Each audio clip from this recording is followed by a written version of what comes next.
Hello everyone. Last time I discussed about operations and functions, particularly on addition and subtraction.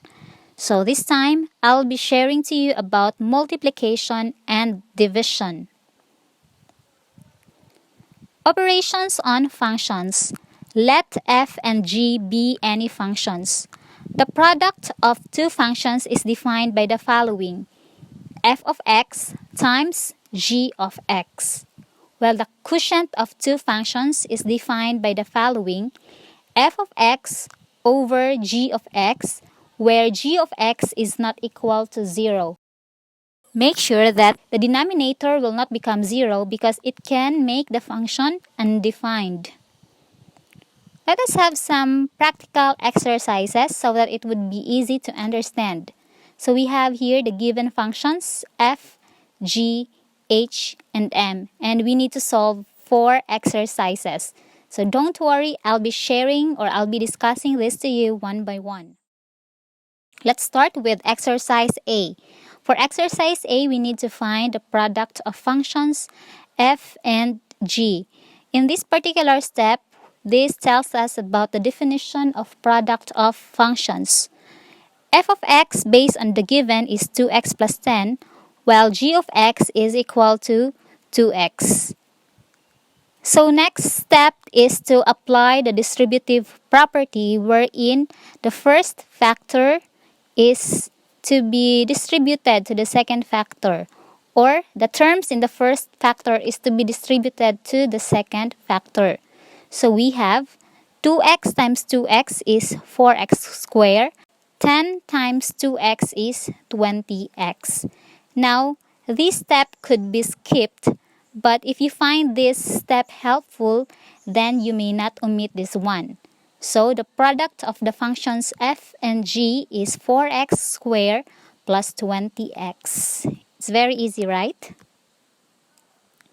Now for exercise B, still we need to find the product of functions m and h.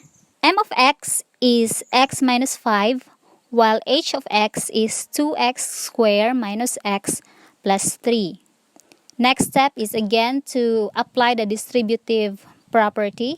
So we have x times the second factor, and then negative 5 times the second factor.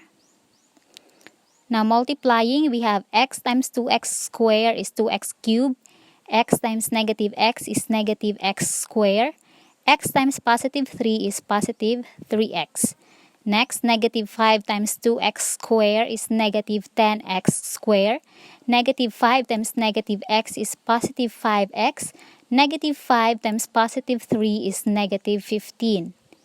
In this particular step, I rearranged the terms so that similar terms will be grouped together.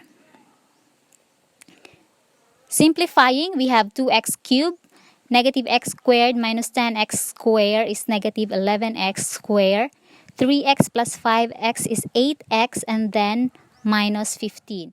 It is very important to be careful of the signs. So this is the product of the functions m and h. For exercise C, we will now proceed on the quotient of two functions. Now in this case, this tells us about the definition of quotient of functions. F of x is 2x plus 10, while m of x is x minus 5. Since there are no common factors between the two, then this is already the final answer. And we need to indicate the domain. That is, the domain of f over m is the set of all real numbers except 5. Or using the set builder notation, we read this as set of all x's such that x is not equal to 5. Why? It's because if we substitute 5, the function becomes undefined. That's why 5 should be exempted. Now for exercise D, we need to find the quotient of functions g and h. So for g of x, it is 2x, while h of x is 2x squared minus x plus 3. So that it would be easy for us to find the restriction in the domain, let us factor 2x squared minus x plus 3. And that is equal to quantity 2x minus 3 times quantity x plus 1. So this is already our answer.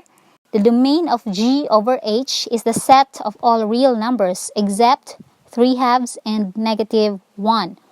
Or using the set builder notation, the domain of G over H is the set of all x's such that x is not equal to 3 halves and x is not equal to negative 1. These two numbers can make the function undefined. Now let's have some practice exercises. It's your turn to answer.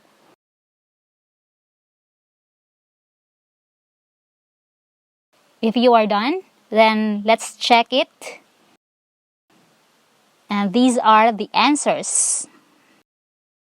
So next time, I'll be sharing to you about composition of functions. If you have questions, you may just post it or comment it. I'll be waiting.